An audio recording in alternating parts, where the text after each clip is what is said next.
Hi friends.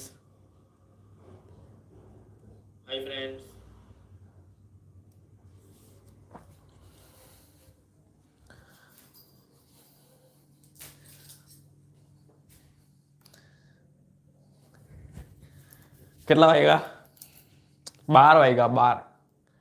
12 વાગે આજે આપણે લાઈવ થયા છે અને આજે નહીં, હવે ડેઈલી એવું વિચારેલું છે ને કે હવે ડેઈલી છે ને સેમ 6ના બેચ માટે આપણે ડેઈલી લાઈવ ક્લાસ રાત્રે 12 વાગે ભણવાના છે. કેટલા વાગે? 12 વાગે. તમે જોયું છે આજ સુધી કોઈ પણ યુટ્યુબ પર છે ને 12 વાગે લાઈવ ક્લાસ ચલાવ્યો હોય રાત્રે, બરાબર? અને એ પણ કોના માટે? સ્પેશિયલ એટીકેટીના સ્ટુડન્ટ માટે. કોના માટે? એટીકેટીના સ્ટુડન્ટ માટે. આજે આપણે છે ને એટીકેટીના સ્ટુડન્ટ માટે, એટલે કે રેગ્યુલર પણ હોય તો પણ કંઈ નહીં, ભલે એ લોકો હમણાં સેમ 6માં રેગ્યુલર ભણતા હોય અને કાં તો એ લોકોની એટીકેટી આવી હોય, એવું રાખવાનું કે ભાઈ અમે રેગ્યુલરની એટીકેટીવાળા. હું જે કરાવવાને બેઝિકથી એડવાન્સ સુધીનું બધું જ કરાવવા. અને હું આખું ચેપ્ટર છે ને રોકડ અંદાજપત્ર મેં પટાવી દીધેલું છે. આખું 3 ચેપ્ટર તમારા દાખલાવાળા છે. કેટલા ચેપ્ટર? 3 ચેપ્ટર. એક તમારું છે રોકડ અંદાજપત્ર, એક છે તમારું પરિવર્તનશીલ અંદાજપત્ર અને એક છે તમારું નિર્ણય ઘડતરના હિસાબ. એમાંથી જે છે ને રોકડ અંદાજપત્ર છે ને એનો મેં આખું ભણાવી લીધું યુટ્યુબ પર, આખું. હવે છે ને એવું વિચાર્યું કે હવે છે ને આપણે બધું યુટ્યુબ પર જ કરવાનું, અને એ પણ લાઈવમાં. આપણા છે ને કોઈ પણ રેકોર્ડેડ વિડીયો નહીં. હવે હું ભણાવવાને એકદમ લાઈવ ભણાવવા. એટલે કેવું કે પેલું 2-3 વર્ષ જૂના વિડીયો હોય ને આપણે હમણાં મૂકીએ એવું નહીં. છોકરાઓનો છે ને જે પણ હશે ને બધી હમણાં જ કન્ફ્યુઝન દૂર કરવાની, એમ એવી રીતે ખબર પડી ને. હમણાં લાઈવ ઓરિજિનલ ભણાવવાનું. પેલું આપણે જૂના વિડીયો નહીં, ઓરિજિનલ લાઈવ ઊભા જે ભણાવે ને રાત્રે 12 વાગે. અને આજની તારીખમાં, આજે દિવસ બદલાઈ જાય, આજે તમારી લગભગ આજે કેટલી 9-10 તારીખ થઈ ગઈ હશે, બરાબર? એટલી જો 8 તારીખ છે એટલે 9 તારીખ થઈ ગઈ, બરાબર? એવી રીતે. એટલે વિચાર કરો કે આ 9/1/2024, એવું પણ તમને એવું લાગે નહીં કે ભાઈ રેકોર્ડેડ લેક્ચર, આ લાઈવ લેક્ચર છે, બરાબર? 2024મું વર્ષ નવું, અને એમાં આપણો પહેલો મહિના 9મી તારીખ છે. કઈ તારીખ? 9મી. ને રાત્રે 12 વાગે આપણે શું કરીએ છીએ? આજે વિડીયો બનાવીએ છીએ. એટલે કે આપણે લાઈવ લેક્ચર લઈએ છીએ છોકરાઓનો.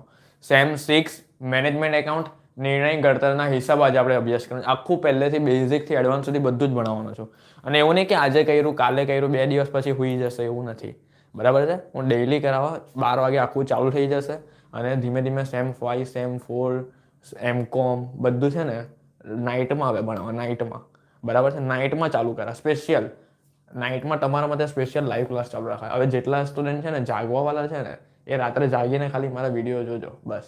જો આ નાઇટમાં મારે લાઈવ ચાલુ કરવાનું પહેલાં કારણ સમજો. આજે પહેલો દિવસ છે ને તો હું લાઈટો ભણાવવાનો છું. હમણાં હું ભણાવવાનું ચાલુ કરા નિર્ણય ઘડતરના હિસાબ. પણ પહેલાં હું તમને થોડું સમજાવવા, બરાબર? શું સમજાવવા ખબર? કે આજે તમને એવું વિચારશે ને કે સર આ તમે શું કર્યું, રાત્રે 12 વાગે કોઈ લાઈવ ક્લાસ લઈ? તો આવું વિચારો ને તો ભાઈ આ એક રીત છે, એક કારણ છે. આ બધો દિમાગથી સમજજો, બરાબર છે? આ રાત્રે જો આજે તમે જાગશો ને, આજે તમે જાગી ગયા ને અને આપણે વિડીયો જોઈ લીધા ને, તો કાલે છે ને શાંતિથી સૂઈ શકશો, એટલું યાદ રાખો, બરાબર છે? આ એટીકેટનું ટેન્શન જે તમારા માટે ચડી ગયું છે ને એ ઉતરી જશે. આજે રાતનું જે વાતાવરણ છે ને, રાતનું વાતાવરણ બહુ મસ્ત છે, એટલું યાદ રાખજો. અને જે શિયાળાની રાત છે તો એ તો જબરદસ્ત છે. અને આમાં તો કંઈ ભણવાની ને ભણાવવાની મજા જ કઈ અલગ છે, ખબર પડી? તમે પણ શાંતિથી બેઠા હશો અને હું પણ શાંતિથી ભણાવું છું. તો આપણે એવી રીતે ભણાવવાનું છે ને એવી રીતે બનવાનું છે ને તમને પણ, કે તમારા માઇન્ડમાં એક પણ ક્વેશ્ચન રહેશે નહીં કે સર આ રકમ ક્યાંથી આવી, ખબર પડી? ચાલો આપણે સ્ટાર્ટ કરી દઈએ. પહેલાં હું ભણાવું છું, પછી તમે જો કે તમને કેવું લાગે છે. જેણે પણ છે ને જો રોકડ અંદાજપત્ર નથી જોતું એ પછી જોજો, હમણાં નથી જોવાનું. હવે હમણાં દરરોજ પહેલાં મારા નિર્ણય ઘડતરના વિડીયો જોજો, ખાસ ને ખાસ. કારણ કે છે ને નિર્ણય ઘડતર અઠવામાં એ જ આવે છે. નિર્ણય ઘડતરનો 14 માર્કનો દાખલો આવશે ને એની અઠવામાં એનો જ પાછો 14 માર્કનો દાખલો આવશે. એટલે નિર્ણય ઘડતર ચેપ્ટર કરવું ખૂબ જ ફરજિયાત છે, ખબર પડી? અને આજે હું તમારું નિર્ણય ઘડતરનું આખું 70% ચેપ્ટર પટાવી દેવા. કેટલું? 70% ચેપ્ટર તમારું આજે પતી ગયું નિર્ણય ઘડતર, એમ સમજી લો. બાકીના જે 30% રહ્યા ને એ તો ખાલી દાખલા જ કરવાના છે. અને દાખલા તો હું કરાવવાનો જ છું, પણ પહેલાં 70% જે સૂત્ર આવે છે ને એ જ સૂત્ર હું તમને સમજાવવા. અને એવું નહીં કે ભાઈ ખાલી લખાઈ દીધું ના. જો મેં અહીંયા કંઈ પણ લખેલું તૈયાર નથી રાખ્યું. જો અમને લખેલું તૈયાર રાખતે ને તો તમે ભાઈ લખેલું તૈયાર જ છે, અમને સમજાઈને પટાઈ દે. ના, આખું અહીંયા લખાને એમ સમજાવે, જબરદસ્ત સમજાવે કે માઇન્ડમાં બેસી જ જાય. ગોખવાની જરૂર પડે જ નહીં, કે મારા વિડીયો 5 વાર જોવાની જરૂર પડે જ નહીં, ખબર પડી? એકવાર લાઈવ ક્લાસમાં જો જોડાઈ ગયા અને તમારો ને મારો ટાઈમ ભેગો થઈ ગયો ને, એટલું યાદ રાખી દો. તમે મારે ધ્યાનથી એકદમ મારો વિડીયો જોતા આવો અને મારું ધ્યાન પૂરેપૂરું તમારી પર જ હોય ને, બસ તો પછી શું ચિંતા છે? આપણે ખાલી જો મારે તો ભણાવવું જ છે ને તમારે ખાલી ભણવું જ છે, બરાબર છે? તો ભાઈ મૂકી દો બધી ટેન્શન હવે. અને એટીકેટીનું કે રેગ્યુલર સ્ટુડન્ટ ગમે તે હોય ને, સેમ 6 પાર કરવું છે ને, તો હવે આપણે લાગી જઈએ મહેનતમાં. અને જોઈ લો બધા ટ્યુશન ક્લાસીસ કેવું હોય ખબર? બધું સવારે બંધ થઈ જાય, પતી જાય, અને આપણા તો જ્યારે બધાનું પતે ને ત્યારે તો આપણું ચાલુ થતું છે. મેં કેટલી વાર કીધું છે કે જ્યારે બધાનું બધું પતે ને ત્યારે તો આપણું ચાલુ થાય છે. એટલે શું ચાલુ થાય છે? ભણાવવાનું ચાલુ થાય છે. એટલું યાદ રાખજો. ખબર પડી? જ્યારે 12 વાગે જ્યારે બધું તાળા લાગતા હોય ત્યારે આપણે 12 વાગે આપણા તાળા ખુલતા હોય છે. કારણ કે આપણે તો રાતના રાજા છીએ. એટલું યાદ રાખજો. ખબર પડી? આપણે તો રાત્રે મહેનત કરવા વાળા છે. આ દિવસે મહેનત કરીને બધા હુઈ ચાલ્યા. ખબર પડી? પણ આપણે કોણ છે? આપણે તો રાતના રાજા છે. અને જે રાતનો રાજા બન્યો ને એ તો દિવસ રાત રાજા જ રાજા છે. એવું સમજી લઉં. ખબર પડી? એના તો દિવસના સપના પણ પૂરા થયા જે રાતનો રાજા બને છે. આપણે રાતના રાજા બનવાનું છે. રાત્રે કોઈ રાજા નહીં બનતું. દિવસે રાજા બનીને ફરે છે. અરે રાતના રાજા આપણે છે. ખબર પડી? ચાલો સ્ટાર્ટ કરીએ. તો આજે આપણે ચાલુ કરીએ આપણું પહેલું ચેપ્ટર નિર્ણય કરતાના હિસાબો. રોકડ અંદાજપત્ર પતાવી નાખ્યું છે. હવે આપણે ચાલુ કરીએ નિર્ણય કરતાના હિસાબો. જો ફ્રેન્ડ્સ, હવે છે ને આપણે પહેલા સમજીએ કે આ નિર્ણય કરતાના હિસાબો છે શું. આ ચેપ્ટરમાં તમને શું આવવાનું છે? તો આ ચેપ્ટરમાં તમને એવા સૂત્રો આવવાના છે ને કે કેવું છે ખબર? કે બેઠા એટલે બેઠા માર્ક મેળવવાના. 60 હવાલા હોય. કેટલા હવાલા? તમને 60 હવાલા પૂછશે પરીક્ષામાં. 60 હવાલા. અને 13 થી 14 માર્કના તમારે દાખલા આવવાનો છે. અને આ 7 હવાલા કયા હશે ને એ પણ હું તમને કહેવા. ક્યારે? કે જ્યારે વિડીયો જોશો ત્યારે. ચાલો, તો સૌથી પહેલા હું તમને ખાલી છે ને એક સ્ટ્રક્ચર બતાવતો. એ સ્ટ્રક્ચર તમારે ખાલી યાદ રાખવાનું અને એ પણ હું તમને સમજાવવા. જો ખાલી એટલું યાદ રાખજો કે ખર્ચ હોય ને, જો મારી આખી મેથડ અલગ છે, બરાબર છે. બધી જગ્યા પર તમે જોશો ને તો કેવું છે ભાઈ, ચોપડીનું છે એ જ બીજા બધા ભણાવતા બધો હોય જ, પણ ભણાવવાની રીત બધાની અલગ હોય ને એટલે તમને મારો વિડીયો જોવાનો ગમતો. એટલું યાદ રાખજો. બધા ભણાવે જ છે પણ ભણાવવાની રીત પર ડિપેન્ડ છે કે સર શું બોલે છે અને સર કઈ રીતથી કયા અંદાજથી ભણાવે છે ને કે છોકરાના દિમાગમાં ફિટ થઈ જ જાય છે. ખબર પડી? તો ચાલો આપણે જોઈએ. તો સૌથી પહેલા ખાલી એટલું યાદ રાખો કે તમારી પાસે ગમે એટલા ખર્ચા હોય ને, ગમે એટલા ખર્ચા એ હંમેશા બાદ થઈ જાય. શું થઈ જાય? તમારી આવકમાંથી ખર્ચા બાદ થઈ જાય. એમ સમજી લો. માનો કે તમે વેચાણ કર્યું ને, તમારી પાસે પૈસા આવ્યા ને, પણ જો એની સામે ખર્ચ થયો ને, ખર્ચ વેચાણમાંથી શું થઈ જાય? માઇનસ થઈ જાય. એટલું યાદ રાખજો. શું થઈ જાય? ખર્ચ હંમેશા માઇનસ થઈ જાય. મગજમાં ફિટ કરી દો. તમારી જેટલી આવક થઈ, માની કે મહિનાના 10,000 તમે વેચાણ કર્યું, 10,000 તમારી આવક થઈ અને એમાંથી તમે 5,000 રૂપિયાનો ખર્ચ કર્યો, તો ખર્ચ બાદ કર્યો તો બાકી વધ્યા કેટલા? 5,000. એટલે હું યાદ રાખવાનું કે ખર્ચ હંમેશા માઇનસ થાય. શું યાદ રાખવાનું? ખર્ચ હંમેશા માઇનસ થાય અને પછી જે તમારો બચે એ તમારો નફો હોય કાં તો ખોટ હોય. બરાબર છે? આ એક મેથડ યાદ રાખવાની, એકદમ સિમ્પલ ને સીધી. આપણે બહુ મોટી વાર્તા નહીં કરવાની, આપણે બહુ મોટા દાખલા નહીં કરવાના કે એના દ્વારા. પણ મેં તમને એમ જ કહેવા કે ભાઈ આ પોઈન્ટ આ રીતથી જ થાય છે અને આ જ એનો ઉપાય છે. બસ ખબર પડી? બીજી કોઈ રીત નહીં, કોઈ ગોખાવાની પદ્ધતિ નહીં, કોઈ એમ બહુ મોટું ઉદાહરણ નહીં કે તમે કંટાળી જાઓ. સીધો રસ્તો જ પકડાવા, બહુ ફેરવીને નહીં લઈ જવા. બરાબર? ચાલો તો સ્ટાર્ટ કરીએ. આપણે સૌથી પહેલા અહીંયા આપણે લખશું શું? વેચાણ. શું લખશું? વેચાણ. અને મેં તમને શું કીધું? વેચાણમાંથી ખર્ચા હંમેશા માઇનસ કરો. પણ પહેલે જે ખર્ચો લેશો ને એ ચલિત ખર્ચો લેજો, જે સમયે બદલાયા જ કરે. ચલિત ખર્ચો હંમેશા પહેલા માઇનસ કરી દેવાનો. તો માઇનસ આપણે શું કરીએ? ચલિત ખર્ચો. શું કરીએ? ચલિત ખર્ચો. જો વેચાણમાંથી તમે ચલિત ખર્ચો માઇનસ કરી દીધો ફ્રેન્ડ્સ, એટલે તમને મળી જશે શું મળી જશે? ફાળો મળી જશે. શું મળી જશે? ફાળો. યાદ રાખજો, વેચાણમાંથી ચલિત ખર્ચો તમે માઇનસ કરો ને તો તમને શું મળશે? ફાળો. બરાબર? મેં તમને શું કીધું? ખર્ચા હંમેશા માઇનસ કરજો. ચાલો બોલો, વેચાણમાંથી ચલિત ખર્ચા માઇનસ કરી દેશો તમને શું મળશે? ફાળો મળશે. ફાળો. અને બીજો ખર્ચો, બીજા નંબર પર જે ખર્ચો આવે ને હંમેશા યાદ રાખજો. કયો ખર્ચો? સ્થિર ખર્ચો. જે તમારો ફિક્સ જ છે ભાઈ કે આટલા રૂપિયા મારા દર મહિને કપાવાના જ છે. માનો કે 5,000 રૂપિયા ભાડાની આવક હોય તો 5,000 રૂપિયા દર મહિને કપાવાના જ છે. એ ખર્ચો સ્થિર ખર્ચ કહેવાય. કે ભાઈ જે મહિને ફિક્સ જ હોય તો એને આપણે કહેવાય સ્થિર ખર્ચા. તો એ પણ આપણે શું કરી દઈએ? માઇનસ કરીએ. શું કરીએ? માઇનસ કરીએ. સ્થિર ખર્ચા. બરાબર છે? આ માઇનસ કર્યું. ચલો માની લઉં વેચાણ તમે લખ્યું, વેચાણ માઇનસ ચલિત ખર્ચો કર્યો તો તમને ફાળો મળ્યો. ફાળો માઇનસ સ્થિર ખર્ચ કર્યો તો તમને જો રકમ પ્લસમાં આવે છે, કેમાં? પ્લસમાં, તો એ તમારો નફો થઈ ગયો. અને જો એ રકમ માઇનસમાં આવે તો તમારી એ ખોટ થઈ ગઈ. જો કેટલું સિમ્પલ. આ બધા 10 જગ્યા પર હશે પણ જો ભણાવવાની રીત અલગ હોવી જોઈએ. સમજ પડી? ભણાવવાની રીત અલગ હોવી જોઈએ. તો જો વેચાણ માઇનસ ચલિત ખર્ચ એટલે ફાળો, ફાળો માઇનસ સ્થિર ખર્ચ તો પ્લસમાં આવે તો નફો અને માઇનસમાં આવે તો ખોટ. સિમ્પલ લોજિક છે. બરાબર? હવે એક નવો ટોપિક સમજાવું છું. નવો ટોપિક. ફાળાનું બીજું નામ છે ને, ફાળાનું બીજું નામ ટકાવારીમાં આવે ને, ટકાવારીમાં, તો એને શું કહેવાય? પીવીઆર કહેવાય. મને કે ફાળાનો જવાબ તમારે ટકાવારીમાં આવ્યો તો એને શું કહેવાય? પીવીઆર. ટકાવારી એટલે શું? તો હવે એ સમજાવજો. જો યાદ રાખજો. માની લો, જો હંમેશા યાદ રાખજો, વેચાણ તમારું હંમેશા કેટલા ટકા થવું જોઈએ? 100% વેચાણ થવું જોઈએ. અને તમને એમ કે ભાઈ ચાલો ચલિત ખર્ચો 30% છે ને, તો બોલો ફાળો કેટલો થવો જોઈએ? 70%. અને આ જે ટકામાં જવાબ મળે ને એને પીવીઆર કહેવાય. હવે પીવીઆર એટલે શું તો એ પણ હું તમને કહેવા, પણ પહેલા સમજો. હવે માની લો કે ચાલો ફાળો તમારો 30% છે, આ માની લો કે 80% છે. ફાળો તમારો કેટલો છે?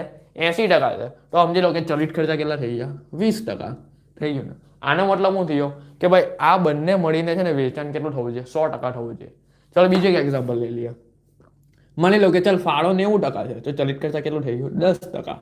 ચાલ આ બધું યાદ રહી ગયું. એટલે આ બંને મળીને કેટલા થવા જોઈએ? 100 થવા જોઈએ. માની લો કે ચાલ ચલિત ખર્ચા 80% હોય ને, તો ફાળો કેટલો થવો જોઈએ? 20%. અને ફાળાનો આ ટકાવારીમાં જે જવાબ આવ્યો ને 20%, એને તમારે પીવીઆર નામથી ઓળખાય. કયા નામથી ઓળખાય? પીવીઆર. એક નોન લખી દો. રેડ પેન લેવો કાં તો બ્લેક પેન લેવો. જ્યારે પણ રાત્રે મારા 12 વાગે લાઈવ ક્લાસ થાય, એક પેન્સિલ લઈ લેવાની, નોટ લઈ લેવાની, રેડ પેન લઈ લેવાની, પેન્સિલ, ફૂટપટ્ટી બધું લઈને બેસી જવાનું. અને મેં કહું ને કે નોન લખો, એટલે હાસ્યમાં નોન લખી દેવાની કે ભાઈ ફાળાનું બીજું નામ ટકાવારીમાં પીવીઆર કહેવાય. શું કહેવાય? પીવીઆર કહેવાય. યાદ રાખી દો, ફાળાનું બીજું નામ ટકાવારીમાં પીવીઆર કહેવાય. ખાસ ધ્યાન રાખજો. શું કહેવાય? પીવીઆર. હવે તમને એમ પ્રશ્ન છે કે સર પીવીઆર એટલે શું? તો એ આગળ ટોપિક આવશે એટલે સમજાવી લેવા, ચિંતા નહીં કરો. ચાલો આ ખબર પડી ગઈ. પહેલા વેચાણ માઇનસ ચલિત ખર્ચ એટલે ફાળો, ફાળો માઇનસ સ્થિર ખર્ચ એટલે પ્લસમાં આવે તો નફો અને માઇનસમાં આવે તો ખોટ. કમ્પ્લીટ આટલું. ચાલો હવે આગળ વધીએ. હવે આપણે છે ને એક ટોપિક પકડતા જઈએ. ચાલો હું સૌથી પહેલા તમને ફાળાનું સૂત્ર સમજાવું. ફાળો. હવે ફ્રેન્ડ્સ આ ફાળો આપણે કેવી રીતે મળે? તો આ ફાળો આપણે અહીંયા લખીએ તો ફાળો કેવી રીતે મળે? માની લો કે તમે ઉપરથી નીચે આવો છો. ક્યાંથી આવો? ઉપરથી નીચે. તો સીધા સીધા જવાના ને, એ વાંકા ચૂકા થોડી આવવાના. ઉપરથી તમે નીચે આવ્યા ને તો શું આવ્યું? વેચાણ માઇનસ ચલિત ખર્ચ એટલે ફાળો. તો આ એક સૂત્ર ફાળાનું થઈ ગયું ને. તો આપણે અહીંયા લખી દઈએ વેચાણ માઇનસ ચલિત ખર્ચ એટલે આપણે શું મળ્યું? ફાળો. બરાબર છે. આ આપણું એક ફાળાનું સૂત્ર થઈ ગયું. બીજું પણ એક ફાળાનું સૂત્ર આવે. બીજું એક ફાળાનું સૂત્ર. ફાળો બરાબર. માની લો કે હવે તમે નીચેથી ઉપર જાઓ. હવે તમે શું કરો છો? નીચેથી ઉપર ગયા. તમે નીચેથી ઉપર ગયા ત્યારે એટલું ધ્યાન રાખો કે સ્થિર ખર્ચા અને બીજું એક લખી દો. નીચેથી ઉપર ગયા ત્યારે ફાળો બરાબર સ્થિર ખર્ચા. બોલો શું આવે? સ્થિર ખર્ચા. એટલું યાદ રાખો કે પ્લસમાં આવે તો નફો અને માઇનસમાં આવે તો ખોટ. તો પ્લસમાં આવે તો નફો અને માઇનસમાં આવે તો ખોટ. બસ પતી ગયું. આ તમારો ફાળાના કેટલા સૂત્ર થઈ ગયા ખબર? અહીંયા 3 સૂત્ર કમ્પ્લીટ. જો કેટલું ઇઝી સમજાયેલું કે મગજમાં બેસી જવું જોઈએ કે ભાઈ ફાળાનું સૂત્ર હોય ને તો વેચાણ માઇનસ ચલિત ખર્ચ આવે. ફાળાના બીજા 2 સૂત્ર આવે ને તો સ્થિર ખર્ચ વત્તા નફો અને બીજું સ્થિર ખર્ચ માઇનસ ખોટ. બરાબર છે. અને ફાળાનું ચોથું સૂત્ર આવે ને એ ચોથું સૂત્ર કેવું હોય ખબર? ફાળાનું. અને અમારી કેટલા કામના છે ને એ પણ હું કહેવા, ચિંતા નહીં કરતા. ચલો ચોથું, ફાળો બરાબર વેચાણ ગુણ્યા પીવીઆર. હવે પાછું શબ્દ આવ્યો કે સર આ પીવીઆર એટલે શું? આ પીવીઆર શું આવ્યા કરે છે વચ્ચે? તો હું કેવા, ધીરજ રાખો. શું આવ્યું ફાળાનું બીજું સૂત્ર? વેચાણ ગુણ્યા પીવીઆર. શું આવ્યું? વેચાણ ગુણ્યા પીવીઆર. યાદ રાખજો, વેચાણ ગુણ્યા પીવીઆર. ચલો એકવાર રિપીટ કરીએ, આખું કોષ્ટક રિપીટ કરી દઈએ. ચલો પાછું. ચાલો સૌથી પહેલા વેચાણ માઇનસ ચલિત ખર્ચ એટલે આપણે શું મળે? ફાળો. ફાળો માઇનસ સ્થિર ખર્ચ એટલે આપણે શું મળે? જો પ્લસમાં રકમ આવે તો નફો અને માઇનસમાં રકમ આવે તો ખોટ. પછી મેં તમને શું સમજાવ્યું કે ફાળા અને ચલિત ખર્ચનું ટોટલ હંમેશા કેટલા થવું જોઈએ? 100%. ફાળાનો જે ટકાવારીમાં જવાબ આવે ને એ હંમેશા પીવીઆરના નામથી ઓળખાય. બરાબર છે. માની લો કે ફાળો 30% હોય તો આ 70 થઈ જાય. માની લો કે 80% તો આ 20% થઈ જાય. એવી રીતે પછી મેં સૂત્ર સમજાવ્યું કે ભાઈ ફાળો બરાબર વેચાણ માઇનસ ચલિત ખર્ચો. પછી શું સમજાયું? ફાળો બરાબર સ્થિર ખર્ચ વત્તા નફો. પછી શું સમજાયું? ફાળો બરાબર સ્થિર ખર્ચ માઇનસ ખોટ. પછી શું સમજાયું? ફાળો બરાબર વેચાણ ગુણ્યા પીવીઆર. તો આ આપણે આખો ટોપિક ફાળા વિશે જોયો. હવે આમાંથી મોસ્ટ ઇમ્પોર્ટન્ટ સૂત્ર કયા ફાળાના? તો એટલું યાદ રાખજો, મોસ્ટ ઇમ્પોર્ટન્ટ સૂત્ર ખાલી એક જ કામ લાગે. કયું? એક જ તમને કામ લાગવાનું છે. આ સૂત્ર ધ્યાન રાખજો. આ સૂત્ર પર આઈએમપી ટીક કરી લો રેડ પેનથી. આ સૂત્ર પર રેડ પેનથી આઈએમપી ટીક કરી દો. ચોથા સૂત્રને હું કામ લાગશે, હું કેવા કામ લાગશે એટલે આ વિડીયોમાં કેવા આખો આ ટોપિકને અંડરલાઈન કરી દઉં કે ફાળાનું કયું સૂત્ર તમારે મોસ્ટ આઈએમપી યાદ રાખી લેવાનું છે, દિમાગમાં ફિટ કરી દેવાનું છે. કયું? વેચાણ ગુણ્યા પીવીઆર. ધ્યાન રાખજો કયું સૂત્ર? વેચાણ ગુણ્યા પીવીઆર. આ ફિટ કરી દો મગજમાં. ચાલો ફાળાનો ટોપિક પટી ગયો. હવે આપણે બીજો ટોપિક આખો પકડીએ. આ પહેલો ટોપિક હતો આપણે ફાળાનો. હેડિંગ આપી દઈએ અહીંયા ફાળાનો ટોપિક. હવે બીજો ટોપિક આપણે પકડીએ પીવીઆર. હવે પીવીઆર પર આવી જાય ને તમે કન્ફ્યુઝ જ થયા કરશો કે સર પીવીઆર શું છે? તો જો પીવીઆર છે ને, પીવીઆર કોને કહે ખબર? પીવીઆરનું ઇંગ્લિશમાં ફૂલ ફોર્મ કોઈને ખબર જ નહીં. બધા પીવીઆર બોલ્યા કરે. એટલે પીવીઆરનો મતલબ શું થાય ખબર? Profit volume ratio. શું થાય? Profit volume ratio. નફા જથ્થાનો ગુણોત્તર. શું થાય? નફા જથ્થાનો ગુણોત્તર એને કહેવાય પીવીઆર.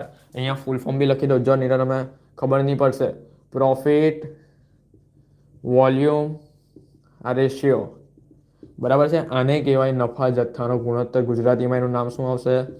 નફા જથ્થાનો ગુણોત્તર. અને આપણે ઇંગ્લિશમાં શું બોલાય એને? પીવીઆર. પહેલો વિડીયો તો જોવાનો જ મારો, એમાં જ બધી બેઝિક માહિતી હોય, બરાબર. પીવીઆર ને શું કહેવાય? પ્રોફિટ વોલ્યુમ રેશિયો, નફા જથ્થાનો ગુણોત્તર. યાદ રાખજો. ચાલો એને આપણે પીવીઆર બોલે. હવે આમાં પણ આપણે કયા કયા સૂત્ર બનશે ધ્યાનથી જો. સૌથી પહેલું સૂત્ર, મેઇન સૂત્ર, મેઇન આઈએમપી હું તમને કહેવાય એ તમારે ખાસ ધ્યાન રાખવાના. પહેલું સૂત્ર પીવીઆરનું, પીવીઆર બરાબર ફાળો છેદમાં વેચાણ ગુણ્યા 100. થઈ ગયું? ફાળો છેદમાં વેચાણ ગુણ્યા 100 આ પીવીઆરનું મેઇન સૂત્ર છે. પહેલું આઈએમપી લખી દો. આપણે આઈએમપી ટીક કરો. ચાલો સેકન્ડ, પીવીઆર બરાબર, હવે જો ફ્રેન્ડ્સ અહીંયા મેં છેદમાં વેચાણ લખેલું ને, તો અહીંયા છેદમાં પણ વેચાણ જ લખું. અહીંયા ગુણ્યા 100 કરે તો ગુણ્યા 100. અને હા એટલી યાદ રાખજો, પીવીઆરનો હંમેશા જવાબ છે ને ટકામાં આવશે. કેમ આવશે? ટકામાં જ આવશે. ટકામાં ધ્યાન રાખજો, ટકામાં જ આવે પીવીઆરનો જવાબ. કોઈ દિવસ એનો એકમમાં નહીં આવે. ચાલો આ વેચાણ, અને આ ફાળો છે ને, ફાળો હવે મેં શું કરું ખબર? આ ફાળાની જગ્યાએ અમુક વાર ફાળો નહીં આપે, પણ ફાળાનું સૂત્ર આપણે લખી દઈએ. જો વેચાણ માઇનસ ચલિત ખર્ચ તો પણ ચાલે. આ સૂત્ર તમને કશે કામ નથી લાગવાનું. હું તમને સામેથી કહું છું. જો કામ લાગશે ને એ તમને કહી જ દેવું કે ભાઈ આ તમારા દિમાગમાં યાદ રાખી લેવાનું છે. અને જો કામ નહીં લાગશે ને હું સામેથી કહી દઉં કે ભાઈ આ નથી કામનું. શું કામ જરૂરી વગર કામનું કરાવો? આ સૂત્ર પર ધ્યાન આપવાની કોઈ જરૂર નથી. પહેલું સૂત્ર પર ધ્યાન રાખજો. અને ત્રીજા નંબરનું સૂત્ર હવે જે લખાવો ને એ દિમાગમાં ફિટ કરી દો, અંડરલાઈન કરી દો, રેડ પેનથી લખી દો કે બ્લેક પેનથી લખી દો, બરાબર. ધ્યાન રાખજો. હવે જે સૂત્ર લખાવ છું તો ત્રીજું પીવીઆરનું મોસ્ટ ઇમ્પોર્ટન્ટ સૂત્ર છે ફ્રેન્ડ્સ. Most important. આ તો ઇમ્પોર્ટન્ટ છે જ, કોમન છે, દરેક દાખલામાં આ સૂત્ર આવશે. પણ મોસ્ટ ઇમ્પોર્ટન્ટ હું જે નોંધ લખાવું છું લખી દઉં નોંધ.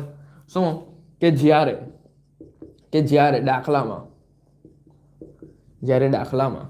2 વર્ષની માહિતી આપેલી હોય, જ્યારે દાખલામાં 2 વર્ષની માહિતી આપી હોય,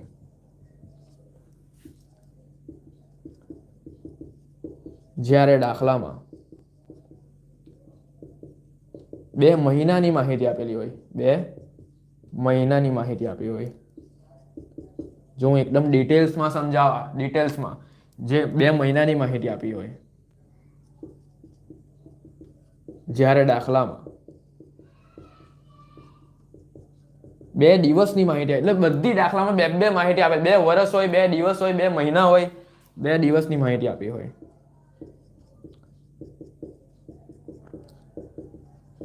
જ્યારે દાખલામાં જોઈ લેજો, મોસ્ટ ઇમ્પોર્ટન્ટ છે. જ્યારે આટલી બધી વિગતો ચોપડીમાં પણ નહીં આપેલી હોય. જ્યારે દાખલામાં 2 અલગ અલગ એકમ આપેલા હોય, જ્યારે દાખલામાં 2 અલગ અલગ એકમ આપેલા હોય, આ બધું મારા હિસાબે લખાવું છું. 2 અલગ અલગ એકમ આપેલા હોય એટલે તમને સમજ પડે આ શું અહીંયા કહેવા માંગુ છું તમને. જ્યારે દાખલામાં 2 વર્ષ એટલે 2010 2011 રીતે 2 વર્ષની માહિતી હોય. જ્યારે દાખલામાં 2 દિવસ હોય એટલે સોમવાર કે મંગળવાર એવી રીતે 2 દિવસ આપેલા હોય. જ્યારે દાખલામાં 2 મહિના હોય એટલે જાન્યુઆરી ને ફેબ્રુઆરી. જ્યારે દાખલામાં 2 અલગ અલગ એકમ આપેલા હોય કે 5000 એકમ ને 6000 એકમ, એવી રીતે 2 માહિતી આપેલી હોય, કોઈ પણ 2 જાતની વિગત તમને દાખલામાં આપેલી હોય, ત્યારે પીવીઆરનું સૂત્ર આમાંથી એક પણ નહીં લાગશે. હવે નવું જે કહું છું એ પીવીઆરનું સૂત્ર લાગશે. યાદ રાખી લેજો, ફિટ કરી લેજો દિમાગમાં કયું સૂત્ર પીવીઆરનું લાગશે. જ્યારે આ વસ્તુ હોય ત્યારે તમને લાગશે પીવીઆર બરાબર, યાદ રાખો, નફામાં ફેરફાર. શું આવે? નફામાં ફેરફાર છેદમાં વેચાણમાં ફેરફાર ગુણ્યા 100. ખાસ ધ્યાન રાખજો. આ સૂત્રમાં બહુ બધા મિસ્ટેક કરે છે. આ બધા સૂત્રોમાં બહુ બધા મિસ્ટેક કરે છે ફ્રેન્ડ્સ. યાદ રાખજો, જ્યારે 2 અલગ અલગ માહિતી આપેલી હોય ત્યારે તમારે આ સૂત્ર હંમેશા એપ્લાય કરવાનું છે. પીવીઆરનું નફામાં ફેરફાર છેદમાં વેચાણમાં ફેરફાર ગુણ્યા 100 દિમાગમાં ફિટ કરી દો, બરાબર છે. હવે તમને એમ પ્રશ્ન થાય કે સર આ નફામાં ફેરફાર અને વેચાણમાં ફેરફાર શું થાય? તો જો નફામાં ફેરફાર અને વેચાણમાં ફેરફાર એટલે ખાલી એટલું જ કે 2 વર્ષ કે 2 અલગ અલગ માહિતી આપે ત્યારે એટલું યાદ રાખો. ચાલુ માહિતી એટલે કે ચાલુ વર્ષ તમે એમ પણ કહી શકો, ચાલુ માહિતી માઇનસ ગયા વર્ષની માહિતી, એમ ગયા વર્ષની માહિતી એવી રીતે પણ લખી શકો. અહીંયા પણ એ ચાલુ વર્ષની માહિતી માઇનસ ગયા વર્ષની વચ્ચેનો ડિફરન્સ. માની લો કે 2010ના 11 લાખ રૂપિયા તમારી પાસે વેચાણ પડેલું છે અને 2009નું તમારી પાસે વેચાણ પડેલું છે 10 લાખ. તો 2011 ચાલુ વર્ષ કહેવાય. તો ચાલુ વર્ષ માઇનસ ગયું વર્ષ એટલે 11 લાખ માઇનસ 10 લાખ એટલે 1 લાખ વેચાણ આવ્યું. એ વેચાણ છેદમાં લખી દેવાનું. એવી રીતે નફામાં તમને નફો આપેલો હોય કે ભાઈ ચાલુ વર્ષનો નફો આટલો, ગયા વર્ષનો નફો આટલો, વચ્ચેનો ડિફરન્સ લઈ લો, એ ઉપર લખી દો. સિમ્પલ થઈ ગયું, બરાબર છે. આટલું ઇઝી રીત છે. ચાલો, પીવીઆરના સૂત્ર થઈ ગયા. 3 સૂત્ર પીવીઆરના. જો આ તો મોસ્ટ આઈએમપી છે. આ સૂત્ર મોસ્ટ આઈએમપી ટીક કરી દો ફ્રેન્ડ્સ. આ સૂત્ર છે ને, આ સૂત્રનો આપણે એક દાખલો, આ સૂત્રને તો બહુ બધા દાખલા કરવા આપણે, પરીક્ષામાં આ જ સૂત્ર વારંવાર પૂછાય છે, બરાબર. અને આ તો કોમન છે જ, આ તો આઈએમપી છે જ, પણ આ તો એનથી વધારે આઈએમપી છે, ખાસ ધ્યાન બધા બહુ ભૂલી જાય આ સૂત્ર. ચાલો, પહેલું થઈ ગયું, બરાબર. ફાળાનું થઈ ગયું, પીવીઆરનો પોઈન્ટ આખો સમજાવી દીધો છે. હવે ત્રીજો પોઈન્ટ, ત્રીજું હેડિંગ આપણું સમતુત બિંદુ. શું? સમતુત બિંદુ. હવે છે ને અડધાને તો કેવું છે ખબર, કે આ સમતુત બિંદુ અને એક બીજું કહેવાય ને સલામતી ગાળો, એમાં તો બધા બહુ ગૂંચવાય. સમતુત બિંદુ એટલે શું, અડધાને જ ખબર નહીં હોય. અને અડધાને તો કેવું ખબર કે ભાઈ સૂત્ર આવડી જાય, કે ભાઈ સમતુત બિંદુના આ સૂત્ર આવે, ચાલ અમને આવડી ગયા. અલા ભાઈ, કોઈ પણ વસ્તુ તમે શીખો ને તો પહેલા એને મિનિંગ તો સમજો કે સમતુત બિંદુ કોને કહેવાય, તો તમને આવડશે પ્રોપરલી. ખબર પડી? એમને કોઈ પણ વસ્તુ મગજમાં ફિટ નહીં કરવાનો, એની ડેફિનેશન પણ સમજવાની, તો તમને કાયમી માટે તમને યાદ રહી જાય, આખું દિમાગમાં કેચઅપ જ થઈ જાય કે ભાઈ સમતુત બિંદુ એટલે આ થાય, બીજો કોઈ પ્રશ્ન આવે જ નહીં. જો સમતુત બિંદુ એટલે શું, માની લો એક ઉદાહરણ લઈ લો, એક ઉદાહરણ દ્વારા સમજાવી લો. આ 10 રૂપિયાની પેન છે ને, આ 10 રૂપિયાની પેન મેં બનાવી, મેં જાતે બનાવી છે આ 10 રૂપિયાની પેન, એમ માની લો. આ 10 રૂપિયાની પેન જ્યારે છે મેં બજારમાં વેચવા જાઉં છું ને, ત્યારે જો મને આ ખર્ચ, આ પેન બનાવવા માટે ખર્ચ કેટલાનો થયો, 10 રૂપિયાનો ખર્ચ થયો, કે ભાઈ હું 10 રૂપિયાની આ વસ્તુ બનાવું છું. પણ જ્યારે હું બજારમાં વેચવા જાઉં ને ત્યારે મને છે ને આના 10 રૂપિયા જ ભાવ મળે છે. સમજ પડી મેં શું બોલ્યો છે? હું જ્યારે આ બજારમાં વેચવા જાઉં ને ત્યારે મને આ 10 રૂપિયા જ ભાવ મળે છે, એટલે હું આ 10 રૂપિયામાં જ વેચું છું. એટલે આ તો એમ સમજી લેવાની કે ભાઈ 10 રૂપિયાની પેન 10 રૂપિયામાં બનાવીને તો 1 પણ રૂપિયો નફો નહીં થયો અને 1 પણ રૂપિયા ખોટ નથી થઈ, મને મારા વપરાયેલા પૈસા પાછા મળી ગયા. એટલે એટલું યાદ રાખો કે તમને જ્યારે એમ કે ભાઈ નથી નફો થયો કે નથી ખોટ થયો, એ સૂત્ર શોધીને આપો એટલે સમજી લેવાનું કે સમતુત બિંદુ પૂછેલું છે. ખબર પડી? દાખલામાં કોઈ દિવસ એવું નહીં કીધેલું હશે તમને કે ભાઈ સમતુત બિંદુ શોધીને આપો. અમુક દાખલા એવા ગુચવશે ને તમને પરીક્ષામાં, કોઈ દિવસ નહીં કહે કે સમતુત બિંદુ શોધીને આપો, એમ કે ભાઈ ની નફો થયો કે ની ખોટ થયો. શું પૂછે? કે ન નફો થયો કે ન ખોટ થયું, એવું સૂત્ર શોધીને આપો અમને, તો સમજી લેવાનું કે સમતુત બિંદુ પૂછેલું છે. શું પૂછેલું છે? સમતુત બિંદુ પૂછેલું છે. દિમાગમાં ફિટ કરી દઉં, બરાબર. ન નફો કે ન ખોટ, આવું સૂત્ર પૂછે ને તો સમજી લેવાનું કે સમતુત બિંદુ છે. ખબર પડી? ચાલો, તો હવે આપણે જોઈએ સમતુત બિંદુનું સૂત્ર શું આવે. આ આખી ડેફિનેશન તમને કહી દીધી, આખું ચોપડીમાં ટોપિક આપેલો હશે ને, વાંચો ને તો કંઈ ખબર નહીં પડે, પણ સિમ્પલ લીટીમાં કહી દીધી. યાદ રાખજો, તમને કોઈ પણ વ્યક્તિ પૂછે ને સમતુત બિંદુનો મિનિંગ શું થાય, તો એટલું કહી દેવાનું કે ભાઈ એમાં નફો પણ નહીં થાય અને ખોટ પણ નહીં થાય. એટલે મેં જેટલો ખર્ચ વસ્તુ પાછળ કર્યો છે ને, એટલો ખર્ચ મારો આવરી લઈને એટલો ખર્ચ મેં આવરી લીધો, બરાબર. અને કયો ખર્ચ પૂછે ને, કયો ખર્ચ, તો કે એનું સ્થિર ખર્ચ, વસ્તુ પાછળ બનાવવામાં તો સ્થિર ખર્ચ, એમ કહી દેવાનું. ભાઈ સ્થિર ખર્ચ, સમતુત બિંદુમાં મેઇન વસ્તુ શું છે? સ્થિર ખર્ચ, સ્થિર ખર્ચ, સ્થિર ખર્ચ. ફિટ કરી દો. સમતુત બિંદુમાં મેઇન વસ્તુ શું છે? સ્થિર ખર્ચ, સ્થિર ખર્ચ, સ્થિર ખર્ચ. શું યાદ રાખવાનું? પાછું એકવાર બોલો, સમતુત બિંદુમાં શું છે મેઇન વસ્તુ? સ્થિર ખર્ચ, સ્થિર ખર્ચ, સ્થિર ખર્ચ. કયામાં? સમતુત બિંદુમાં. યાદ રાખજો. ચાલો, તો સમતુત બિંદુમાં મેઇન વસ્તુ શું આવ્યું ફ્રેન્ડ? સ્થિર ખર્ચ. સ્થિર ખર્ચ વગર સમતુત બિંદુ અધૂરું છે, એમ માની લો. સ્થિર ખર્ચ વગર સમતુત બિંદુ અધૂરું છે. જો સમતુત બિંદુ તમને રૂપિયામાં પૂછે, કેમાં પૂછે? એમ પૂછે ભાઈ સમતુત બિંદુ અમને રૂપિયામાં શોધી આપો, અથવા તમને એમ પૂછે કે સમતુત બિંદુ તમને એકમમાં શોધી આપો. તમને પરીક્ષામાં બે એ લોકો ઉલ્લેખ મૂકે તમારી સામે, સમતુત બિંદુ કાં તો તમને રૂપિયામાં પૂછે, કાં તો એમ કે સમતુત બિંદુ તમે એકમમાં પૂછે. અને જો ફ્રેન્ડ્સ જ્યારે તમને સમતુત બિંદુ એકમમાં પૂછ્યું ને, હું યાદ રાખવાનું, જ્યારે તમને સમતુત બિંદુ એકમમાં પૂછ્યું ને ત્યારે હંમેશા છેદમાં લખી દઉં એકમ દીઠ ફાળો. શું લખી દઉં? એકમ દીઠ ફાળો. યાદ રાખજો. જો ગોખાવાની રીત જૂની થઈ ગઈ, આ તો કોન્સેપ્ટ સાથે સમજાવજો. સમજ પડી? એકમ દીઠ ફાળો કેમ લખ્યો કોઈને પૂછો તો ખરી. અરે ભાઈ એકમમાં જવાબ જોઈએ છે ને એટલે એકમ દીઠ ફાળો લખ્યો. એક એકમનો ફાળો કેટલો, એકમમાં જવાબ જોઈએ છે એટલે લખ્યો છે, એમને નહીં લખ્યો. ખબર પડી? કોન્સેપ્ટ છે, કોન્સેપ્ટ. વસ્તુ પાછળનો કોન્સેપ્ટ સમજો કે કેમ સૂત્રમાં આવું થાય છે, આવું થાય છે. ગોખવાનું છોડી દો, એટલે બધી જૂની 12મા 10મા 11મા ધોરણની પદ્ધતિ બધી ગોખતા હતા. આજે તો તમને આવડવું જોઈએ. સરસરાટ એમ આંગળી પર એમ આ હાથ હોય ને, હાથ, તો હાથ પર એમ કાપા પર એમ આંગળી ફેરવાય ને એટલે તમારે એક એક એકાઉન્ટના ચેપ્ટર પૂરા થઈ જવા જોઈએ. એવું તમે પાક્કું કરી દો ને. ખબર પડી? ચાલો, જો આ એકમ દીઠ ફાળો થઈ ગયો. અને જો માની લો કે તમને રૂપિયામાં પૂછે સમતુત બિંદુ, તમને એમ કે ભાઈ સમતુત બિંદુ મને રૂપિયામાં શોધીને આપો ને, રૂપિયામાં, તો રૂપિયામાં જ્યારે પણ તમને પૂછે ને છેદમાં હંમેશા પીવીઆર લખી દેવાનું. શું લખી દેવાનું? પીવીઆર, નફા જથ્થાનો ગુણોત્તર. ચાલો અહીંયા લખી દેવાનું પીવીઆર. તમને એમ થશે ને સર આ તમે રાત્રે આટલું બધું કેમ જોશથી બોલો છો ને, આવું બધું છે, તમને શું થઈ ગયું છે? અલા ભાઈ તમે હુટેલા છો ને એટલે તમને જગાડવા માટે આવું કરો છો, બરાબર છે? તમે હુટેલા છો એટલું યાદ રાખજો, તમે ઊંઘમાં છો એટલે મેં શું કરું છું, તમને એમ પાવરવાળા બનાવું છું. અને એવો પાવર કે ટેમ્પરરી નહીં ચાલે.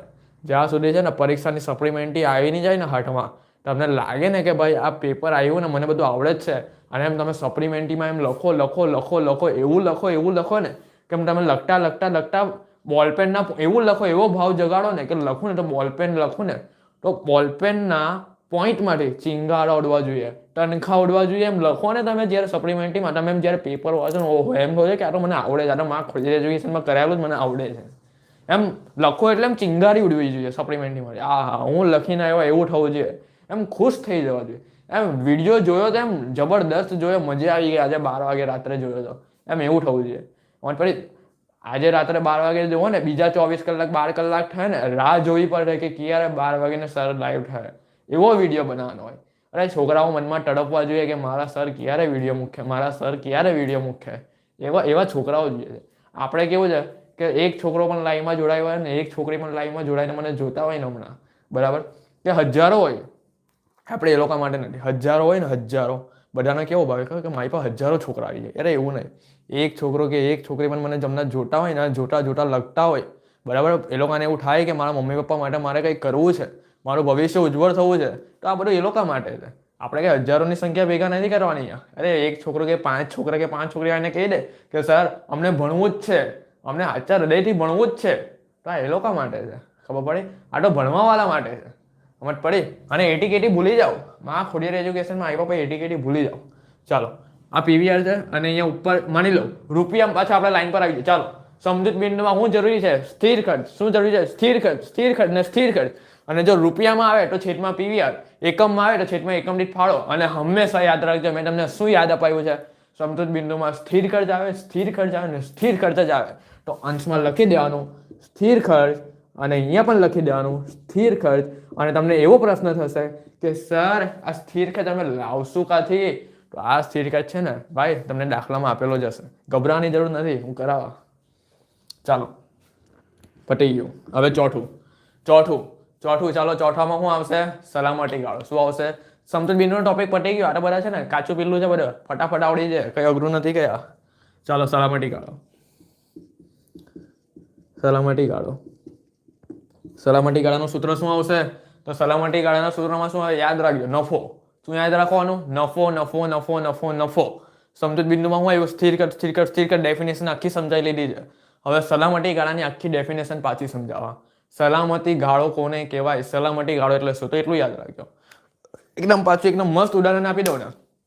આ પેન છે ને, હું પેન બજારમાં વેચવા ગયો અને મેં આની પાછળ 10 રૂપિયાનો ખર્ચ કરેલો હતો, પણ જ્યારે હું વેચવા ગયો ને ત્યારે મને છે ને આના કરતાં 10 રૂપિયા કરતાં મને 5 રૂપિયા વધારે મળ્યા. તો 5 રૂપિયા મારો શું થયો? નફો. એટલું યાદ રાખજો કે મને મારા ખર્ચ કરતાં વધારે રકમ બજારમાંથી મળીને તો એ મારો પ્રોફિટ થઈ ગયો. લોસની વાત આમાં આવતી જ નથી, ખોટની વાત આમાં આવતી જ નથી સલામતી ગાળામાં. ટૂંકમાં એટલું એક જ શબ્દમાં આખું સલામતી ગાળો પૂરું કરી દઉં, એક જ શબ્દમાં. એટલું યાદ રાખો, તમારો નફો સલામત થઈ ગયો ને એટલે સલામતી ગાળો. તમારો નફો સલામત થયો એટલે સલામતી ગાળો. પતી ગઈ વાત. બહુ મોટી ડેફિનેશન કરવાની જરૂર જ નથી ને. નફો સલામત થઈ ગયો ને એ તમારો સલામતી ગાળો છે. તો મેઇન શબ્દ શું આવ્યો? નફો. પાછું એક ટોપિક પકડી લો. જો રૂપિયામાં આવે ને તો છેદમાં પીવીઆર, અને જો એકમમાં આવે ને તો છેદમાં એકમ દીઠ ફાળો. જો એકદમ ઇઝી રીતે શીખવાડું છે ભાઈ, ગોખાવાળું આપણે ચાલે જ નહીં. જ્યાં સુધી કોન્સેપ્ટ ખબર નહીં પડે ત્યાં સુધી કઈ વસ્તુ થવાની નથી. 10 દિવસ યાદ રહે, 11મા દિવસે ભૂલી જાઓ. પણ જો એક વખત આવી રીતે ભણી ગયા ને તો મજા આવી જાય તમને. ચાલો રૂપિયામાં શું આવે ઉપર? નફો. અને એકમમાં શું આવે ઉપર? નફો. સિમ્પલ છે. ઉપર સ્થિર ખર્ચ સમજૂત બિંદુમાં, તો સલામતી ગાળામાં ઉપર નફો આવી જાય. અને જો રૂપિયામાં પૂછાય તો પીવીઆર, અને જો એકમમાં પૂછાય તો એકમ દીઠ ફાળો. થઈ ગયું? ખબર પડી? સમજ પડે છે? નોટમાં લખો, યાદ રાખો. ભલે તમને આવડતું હોય, તમે શીખેલા હોય, પણ જો એક વખત તમે આપણી હાથે શીખશો ને તમને આવડી જશે. બરાબર? એટીકેટી માટે તમે નીકળી જશો. ચાલો સલામતી ગાળાનું પતી ગયું. હવે છે ને આ સમજૂત બિંદુને સલામતી ગાળો મળીને છે ને એક હજુ મસ્ત સૂત્ર બની જાય. એ સૂત્ર છે ને હું લખું છું, તમે ધ્યાનથી જોજો. એક ખરેખર વેચાણનું મળે. શું મળે? ખરેખર વેચાણ. આની અંદરનો જ ભાગ છે ખરેખર વેચાણ. જ્યારે પણ તમને ખરેખર વેચાણ કહે ને એટલે કેવી રીતે આવશે તમે જોઈ લો. સલામતી ગાળો વત્તા સમતૂર બિંદુ. શું આવશે? સલામતી ગાળો વત્તા સમતૂર બિંદુ. હવે આ સમજો ફ્રેન્ડ. તમને એમ થાય સલામતી ગાળો વત્તા સમતૂર બિંદુ એટલે શું? તો જો સમજાવશો. મેં તમને શું કીધું કે વેચાણ હંમેશા કેટલા ટકા હોય? 100% હોય. કેટલા ટકા હોય?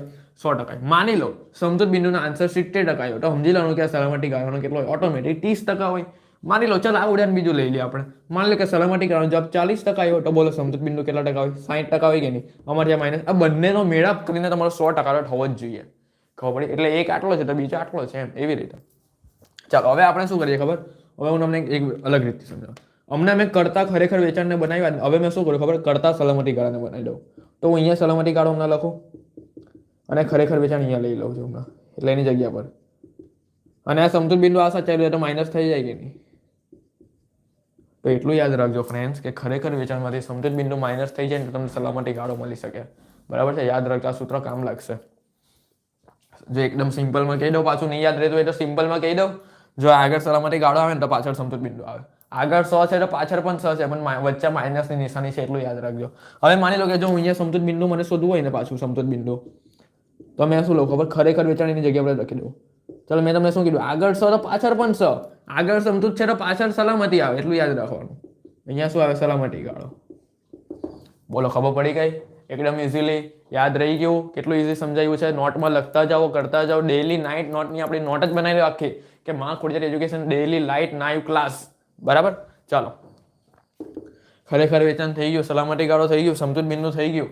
હવે હવે હવે ઊંઘતા હોય તો જાગી જજો, કારણ કે હવે બહુ મસ્ત સૂત્ર છે, બહુ મસ્ત હવાલો છે જે પરીક્ષામાં તમને વારંવાર આવે છે. કઈ જાઉં?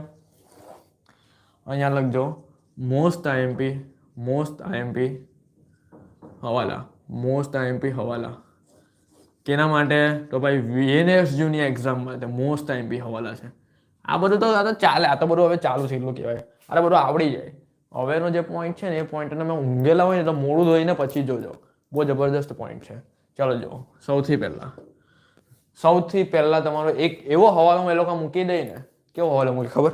હું તમને પ્રેક્ટિકલ એકદમ કેવો પ્રેક્ટિકલ. મને 10,000 રૂપિયા નફો કમાવો હોય ને, ચાલ 10,000 નથી કમાવો, વધારે કમાઈએ. મને કે મને 50,000 નફો કમાવો છે. કેટલો નફો?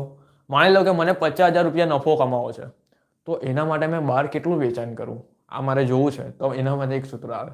તમને બેઠું આવું જ કીધું હશે કે જો તમને આટલા રૂપિયા નફો કમાવો હોય તો તમને કેટલા રૂપિયાનું વેચાણ કરવું જોઈએ અથવા કેટલા એકમનું વેચાણ કરવું જોઈએ. સમજ પડી?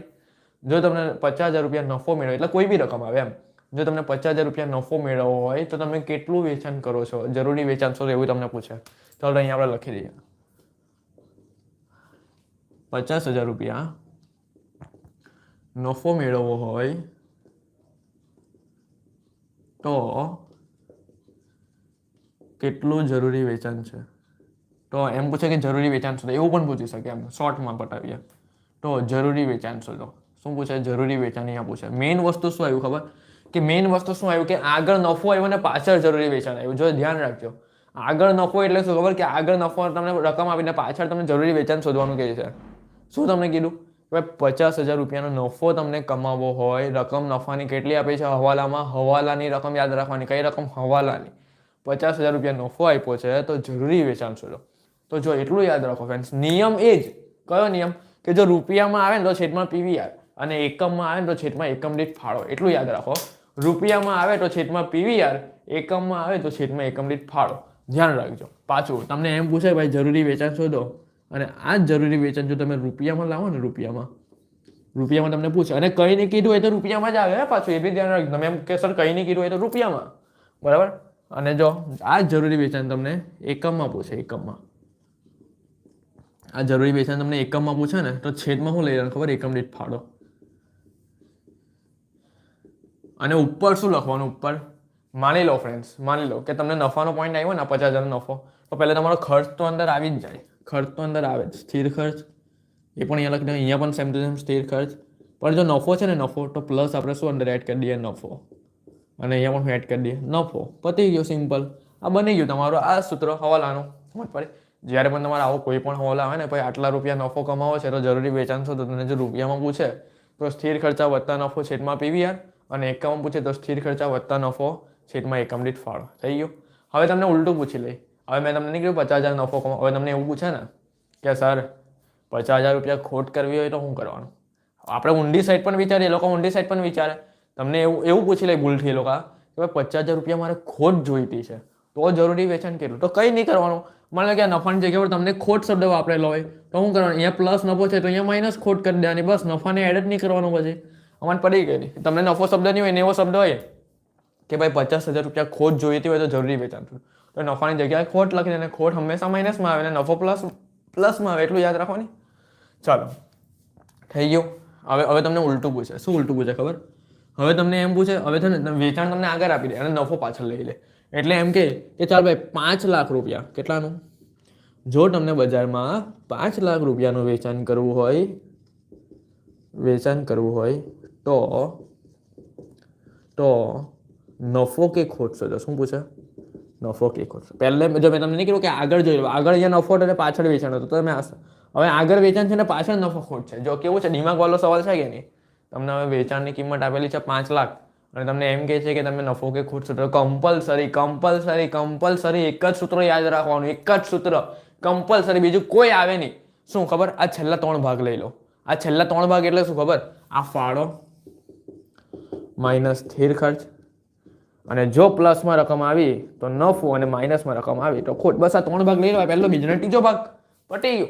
હવે તમને એમ છે કે સર આ ફાળો ક્યાંથી મળે? અમને આ સ્થિર ખર્ચો દાખલામાં આપેલા છે, પણ ફાળો ક્યાંથી મળે? તો જો ફાળો ક્યાંથી મળે ખબર? મેં તમને શું કીધેલું? ફાળાનું સૌથી મોસ્ટ એમપી સૂત્ર કયું? બોલો. ફાળાનું સૌથી મોસ્ટ એમપી સૂત્ર 4થા નંબરનું, વેચાણ ગુણ્યા પીવીઆર. વેચાણ ગુણ્યા પીવીઆર. તો અહીંયા તમારે ફાળાનું સૂત્ર શું લાગ્યું? વેચાણ ગુણ્યા પીવીઆર.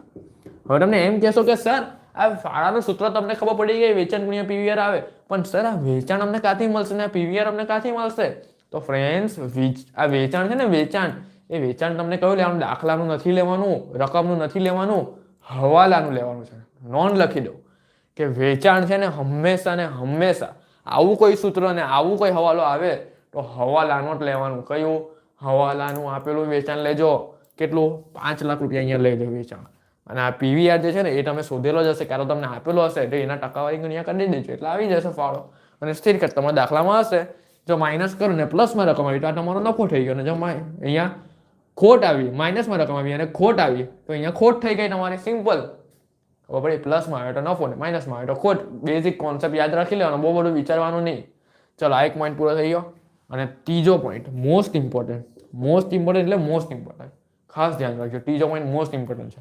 જો ચિંતા નહીં કરતા, હું આખું પાછું મોડે કરાવી દેવા તમને, બરાબર છે? મારી પર વિશ્વાસ રાખીને ચાલજો, બરાબર છે? હું કરાવવા તમને. ચાલો ત્રીજો પોઈન્ટ કરીએ. હવે આપણે ત્રીજો પોઈન્ટ એ જોઈએ. માની લો કે તમને એવું કહે કે 1 લાખ રૂપિયા નફો કમાવો હોય. કેવો હોય? આ સૂત્ર મોસ્ટ એમપી છે, આ પરીક્ષામાં પૂછાય છે વારંવાર. 1 લાખ રૂપિયા નફો કમાવો હોય. તમને ખબર છે ફ્રેન્ડ્સ, એક વાત કેવું સાચી, હમણાં હું જો ભણાવું છું ને, આ ભણાવવાની જે આખી સ્કિલ છે ને, તમને ખબર નથી કે કેટલી એનર્જીથી મારે ભણાવવું પડે, બરાબર છે? બાકી તમે જોતા હોય ને તો આટલું બધું જે હોય ને એનર્જી કેટલું જોશથી એમ ભણાવવું પડે ને કે ડાયરેક્ટ છોકરાઓના હૃદય પર જઈને લાગી જાય. ખબર પડી? એવી રીતે ભણાવવું પડે. હા, હું તમને ખાલી એમને ભણાવ્યા કરું ને, એકદમ સિરિયસલી વાત કરું ને તમને, તો હું ખાલી એમને ભણાવું ને તો એનો કંઈ મતલબ જ નથી. જો મારી સાચી નીતિ હોય ને, સાચી નીતિ કે ના ભાઈ મારે છે ને મારા પાસે જે છોકરાઓ આવશે ને, કે જે મારો સંગ કરશે ને, કે જે મારી સાથે છોકરાઓ જે હશે, જે મારી સાથે છોકરાઓ જોડાયેલા હશે, હું એ લોકોનું સારું જ કરા. બસ આવી એક નીતિ મારી છે. ખબર પડી? કોઈ દિવસ છોકરાઓ સાથે ખરાબ નહીં કરવાનું. ખબર પડી? એટલે જો જે પણ છોકરા મારી સાથે એમ જોડાઈ જશે, હું તો એવું જ વિચારું કે જે પણ છોકરા હશે ને, બસ આપણે એ લોકોને પાસ જ કરવાના છે. આપણે બીજું કંઈ નહીં, કોઈ સંબંધ નહીં, બસ ખાલી પાસ થઈ જાઓ. જે બિચારાઓ એ લોકોના મમ્મી પપ્પાનું નામ સારું થાય બસ. કારણ કે તમને ખબર છે, આ તમે હમણાં બીકોમના લીધે તમારા બધા કામ અટકાયેલા છે. ખબર છે તમને? આ ડિગ્રી નથી મળતી ને તો બધા 30, 40 વર્ષે, 25, 30 વર્ષે તો અરે બીકોમ 2015માં કરેલું હોય, એટી આવેલી હોય, અને 2030માં આ 2023માં અમને બીકોમની ડિગ્રી લેવા છે. બોલો, સેમ 6માં ત્યારે 2015માં કેટી હોય અને 2023માં અમને એ લોકો બીકોમની આ એટીની પરીક્ષા પર. બિચારાઓની કેવી હાલત હશે એ લોકોની, આપણું જરાક વિચારવાનું. તમને ખબર પડી એ લોકોની કેવી હાલત હશે? એટલે આપણું જરાક બહુ સિરિયસલી લેજો. આ બધું આ મજાકમાં નહીં લેતા તમને કોલેજનું. બાકી આવી સલાહ તમને કોઈ આપે નહીં. બધા છે ને પ્રોફિટનો જ કહે ભાઈ, કે ભાઈ તમે અમારું આ લઈ લો. પણ મેં તમને શું કીધું? નો પેઇડ એપ કોર્સ. મતપરી કોઈ જાતના કોઈ ઓનલાઈન કોર્સ નહીં. ભણવું છે ને તો ફ્રીમાં ભણવાની, હું ભણાવું છું ને, હું ચિંતા કરો છો. ભણવું તમને છે ને મારી પાસે, અને મારે તમને ભણાવવું છે, તો વચ્ચે કોઈ આવવાનું છે જ નહીં. આ મોબાઈલનો સંબંધ બી એક સમયે ચાલ્યો જ હશે. સમજ પડી? આપણે સાથે જ હશું. ખબર પડી? અને ઓફલાઈન ક્લાસ ચાલતા છે, ઈચ્છા હોય તો આવજો તમે, બરાબર છે? આપણે મળીશું ને એવું ભણાવશું ને એવું તમને ભણાવવાને કે તમારું કંઈ હાલ જ થશે, બરાબર છે? ચાલો જોઈએ 1,00,000 રૂપિયા નફો કમાવો હોય તો સલામતી ગાળો શોધો. શું શોધો? સલામતી ગાળો શોધો. અને બીજું સલામતી ગાળો ટકામાં શોધો. 1,00,000 રૂપિયા નફો કમાવો હોય તો સલામતી ગાળો શોધો અને સલામતી ગાળો ટકામાં શોધો. આ સૂત્ર મોસ્ટ આઈએમપી. શું ખબર? તમે એમ કહેતો કે સર આ 1,00,000 રૂપિયા નફો કમાવો હોય તો સલામતી ગાળો શોધો, એટલે તમે પહેલા કરાવી નહીં દીધું. આ રહ્યું જો કે નફાના છેદમાં પીરિયડ. તો હા ભાઈ, એટલું તો તમને આવડે છે, એટલું તો બરાબર છે, પણ એની સાથે બીજું એક નવું વાક્ય એડ થયું છે, સલામતી ગાળો ટકામાં શોધો. આ તમને હજુ બરાબર નથી આવડતો. ચાલો તો આ મેં શીખવાડી દઉં. જો સૌથી પહેલા અહીંયા તમારું એક વાક્ય પૂરું થાય તો આપણે એ વાક્ય સેન્ટેન્સ પૂરું કરીએ. સલામતી ગાળો શોધો. તો આપણે સલામતી ગાળો જે હોય ને, સલામતી ગાળો હોય એનું સૂત્ર રૂપિયાનું લખી દેવાનું, નફાના છેદમાં પીવીઆર. અને આ જે નફો છે ને, આ નફો હવાલાનો લેવાનો 1,00,000 રૂપિયા. આટલું તો તમને આવડે. જો આજ બેઠું અહીંયા લખ્યું, પણ એની સાથે એક નવું વાક્ય એડ થાય છે કે સલામતી ગાળો ટકાવારીમાં શોધો. તો જ્યારે પણ તમને એમ કહે કે ભાઈ સલામતી ગાળો છે, આ સલામતી ગાળો તમે ટકાવારીમાં શોધો, ત્યારે તમારે હંમેશા યાદ રાખો, હંમેશા દિમાગમાં ફિટ કરી દો કે જ્યારે પણ ટકાવારીમાં કઈ પણ વસ્તુ શોધવાનું આવે ને ત્યારે ગુણ્યા 100 લાગે. અને સલામતી ગાળો ટકાવારીમાં શોધવાનું છે, એટલે અહીંયા પણ આપણે ગુણ્યા 100 લગાવશું. ખબર પડી? અહીંયા પણ ગુણ્યા 100 લગાવશું. અને સલામતી ગાળોનો જે જવાબ છે ને, એટલું ધ્યાન રાખજો ટકામાં આવશે. પણ આ જે સલામતી ગાળો આની પહેલે તમે જે શોધેલો છે ને, આ સલામતી ગાળો તમે આ પહેલે, એટલે કે આ સલામતી ગાળો તમે જે શોધેલો છે એ જ બેઠો તમને અહીંયા લખી દેવાનો. મને લાગે ઉપર 5 લગાવ્યો કે 1 લગાવ્યો કે 2 લગાવ્યો, આ જે જવાબ આવ્યો એ સલામતી ગાળો અહીંયા લખો. એ જ સલામતી ગાળો અહીંયા નીચે લખી દઉં બેઠો. પણ જ્યારે નીચે લખો ત્યારે એની અંદર સમતુત બિંદુ એડ કરવાનું છે, ખાલી એટલું યાદ રાખજો. શું એડ કરવાનું છે નીચે? સમતુત બિંદુ. એટલે સૂત્ર શું બની ગયું આખું ટકાવારીનું સૂત્ર? તો સલામતી ગાળાના છેદમાં સલામતી ગાળો વત્તા સમતુત બિંદુ ગુણ્યા 100. હવે તમને એમ થાય કે સર આ સમતુત બિંદુ ક્યાંથી આવશે? તો સમતુત બિંદુ પહેલો જૂનું હોય ને, શોધેલું હોય પહેલે એ લેવાનું, અથવા રકમમાં હોય જ દાખલો જે પ્રમાણે એ પોઈન્ટ આવી જ જશે અંદર. તો આ એક થઈ. અને છેલ્લું એક લાસ્ટ સૂત્ર તમારું છે. જો આ તો કેવું છે, આ બધું લખીને સમજાવ છો, બાકી એમ બેઠું લખી દેते ને સમજાતા બધું જૂનું બધું. હવે નવું જ કરવું, આખી કઈ અલગ રચના રચવી છે. ખબર પડી? આખું તમારા માટે કઈ અલગ એક જણ જતું એ તો પણ આપણે કઈ નથી. ચાલો હવે ચોથો જોઈએ આપણે. તમને એવો શબ્દ હોય કે ભાઈ ₹5 નફો એકમ દીઠ કરવો હોય. એમ કહે છે કે એકમ દીઠ ₹5 નફો કમાવો હોય, એકમ દીઠ યાદ આવ્યો, ₹5 એકમ દીઠ નફો કમાવો હોય તો જરૂરી વેચાણ શોધો. તમને આવું સૂત્ર, આ છેલ્લું સૂત્ર પતી ગયું. બધા સૂત્રો પતી જાય. છેલ્લું સૂત્ર તમને એમ કે એ ₹5 એકમ દીઠ નફો મારે કમાવો છે. કેટલાનો? ₹5 એકમ દીઠ નફો કમાવો. જો ધ્યાન રાખજો, તમને એમ વિચારતા હોય કે સર તો તમે પહેલા અહીંયા કરાવી નહીં દીધું નફો વાળું સૂત્ર? જો આ રહ્યું કે ભાઈ 50,000 નો નફો મેળવો હોય તો જરૂરી વેચાણ. તો શું આ એવું જ છે? તો જો ફ્રેન્ડ્સ એટલું યાદ રાખજો કે આ જે છે ને એક મોટી રકમ છે. આખી પૂરેપૂરા એકમ, ટોટલ એકમનો સરવાળો કરીને જે નફો આવે ને, એ નફો ટોટલ મોટી રકમ 50,000, 1 લાખ, 10 લાખ આપણે નહીં કે. પણ આ જે રકમ છે ને, જો એકમ દીઠ શબ્દ આપેલો છે. એકમ દીઠ એટલે એક એકમનો નફો. માને કે તમે એક એકમનું ઉત્પાદન કર્યું તો એક એકમ પાછળ તમને કેટલો નફો થયો? તો એવો તમને કોઈ પણ હવાલો હોય ને માઇન્ડમાં ફિટ કરી દો કે જ્યારે પણ તમારે એકમ દીઠ નફાવાળો પોઈન્ટ આવે ને, એકમ દીઠ નફો આપેલો હોય હવાલામાં અને સૂચનામાં એમ કીધેલું કે જરૂરી વેચાણ શોધો, ભૂલી જવાનું કે એકમમાં કે રૂપિયામાં, એ બધું ભૂલી જવાનું. ફિક્સ, કમ્પલસરી ઠબ્બો મારી દઉં. શું ખબર? કે જ્યારે જરૂરી વેચાણ તમારે આવી રીતે પૂછે ત્યારે જરૂરી વેચાણનું એક સૂત્ર લાગી જાય કમ્પલસરી, બીજું કોઈ સૂત્ર આવે જ નહીં. શું? તો સ્થિર ખર્ચ અને એના છેદમાં એકમ દીઠ સ્થિર ખર્ચ. હવે સ્થિર ખર્ચ તો તમને દાખલામાં આપેલા હશે, પણ આ એકમ દીઠ સ્થિર ખર્ચ ક્યાંથી આપેલા હશે તો એ તમને કહી દઉં. જો તમારા દાખલામાં છે ને વેચાણની એકમની કિંમત માની લો કે 100 છે. કેટલી છે? 100. એમાંની માઇનસ ચલિત ખર્ચ માની લો કે તમને આપેલો છે 30. તો તમારો ફાળો કેટલો આવી ગયો? ફાળો તમારો આવી ગયો 70. બરાબર? અહીંયા આપણે આ એકમ દીઠ સ્થિર ખર્ચ જોઈએ. શું જોઈએ? એકમ દીઠ સ્થિર ખર્ચ. એ તમારો નથી. બરાબર? આ છેદમાં લખો. આ તો તમને હશે. તો તમારે આ જોઈતો હોય ને, તમારે આ લાવવા માટે શું કરવાનું ખબર? આ જે તમારો અહીંયા નફો હોય ને, ₹5 નફો, એ તમારે અહીંયા લખી દેવાનો બેઠો. બસ. અને આ બે વચ્ચેનો ડિફરન્સ કેટલા આવ્યો? આ 65. 70 માંથી 65 તો 5 આવે તો આ 5 તમારે છેદમાં લખી. અડધાને આ શોધતા પણ નહીં આવે. અને જો માની લો કે એમ કહે ને કે ₹5 ખોટ કરવા માટે, તો અહીંયા -5 આવી જાય. -5 ખોટ. તો અહીંયા કેટલા આવી જાય? માઇનસ પ્લસ થઈ જાય. એટલે અહીંયા કેટલા જાય? 75. મોટ પડી 70 માંથી 75 જાય તો -5 આવે. આવી રીતે હોય. ખબર પડી? એટલે આ સૂત્ર એક ફિક્સ છે. એવું હોય તો હમણાં ચિંતા નહીં કરતા, લખી કાઢો. દાખલા આવશે ત્યારે પાછો આખો મસ્ત સમજાવી દેવા. ચાલો હવે આપણે છે ને શું કરીએ? હવે આપણે જરાક પાછું એકવાર બધું રિવાઇઝ કરી દઈએ. ચાલો જો એવું નહીં કે ભાઈ લખીને બંધ થઈ ગયો, થાકી ગયો, ના, તમારા માટે તો બધું કરવા તૈયાર છું. ચાલો હવે જો સૌથી પહેલાં નિર્ણય કરતાના હિસાબ આપણે જોયું. એમાં આપણે શું ભણ્યા, આખું બધા સૂત્રો ભણ્યા, 70% ચેપ્ટર પટાઈ દીધું એમ સમજી લો. સૌથી પહેલાં વેચાણ માઇનસ ચલિત ખર્ચ એટલે ફાળો મળે. ફાળાનું બીજું નામ ટકાવારીમાં પીવીઆર કહેવાય. ફાળોમાંથી આપણે માઇનસ કરીએ સ્થિર ખર્ચા. જો પ્લસમાં રકમ આવે તો નફો અને માઇનસમાં રકમ આવે તો ખોટ કહેવાય. બરાબર છે. પછી આપણે શું જોયું કે ફાળો 70% હોય ને તો ચલિત ખર્ચા 30%, બંને મળીને 100% વેચાણ થવું જોઈએ. જો આ રહ્યો માની લો કે ચલિત ખર્ચા 80% હોય તો ફાળો 20 હોવો જોઈએ, 20% હોવો જોઈએ ટકાવારીમાં. એવી રીતે ટકાવારીનો એ પોઈન્ટ છે. ચાલો ભાઈ ફાળાને આપણે 4 સૂત્રો જોયા. ભાઈ ફાળો બરાબર વેચાણ માઇનસ ચલિત ખર્ચ. પછી ફાળો બરાબર શું જોયું, ફાળો બરાબર સ્થિર ખર્ચા વત્તા નફો. ફાળો બરાબર સ્થિર ખર્ચ માઇનસ ખોટ. પછી આપણે શું જોયું, ફાળો બરાબર વેચાણ ગુણ્યા પીવીઆર. એ મોસ્ટ ટાઈમ બી સૂત્ર કીધું. ભાઈ પીવીઆર આપણે સમજ્યા. પીવીઆરનું આખું નામ શું આવ્યું, profit volume ratio. Profit volume રેશિયોનું ગુજરાતીમાં નામ શું આવ્યું, નફા જથ્થાનો ગુણોત્તર. તો એના આપણા 3 સૂત્રો જોયા. પહેલું ફાળો છેદમાં વેચાણ ગુણ્યા 100. બીજું વેચાણ માઇનસ ચલિત ખર્ચ છેદમાં વેચાણ ગુણ્યા 100. જો આપણે મોડે જ બોલું છે કારણ કે બધું યાદ રહ્યું છે, બધું ઇઝી છે.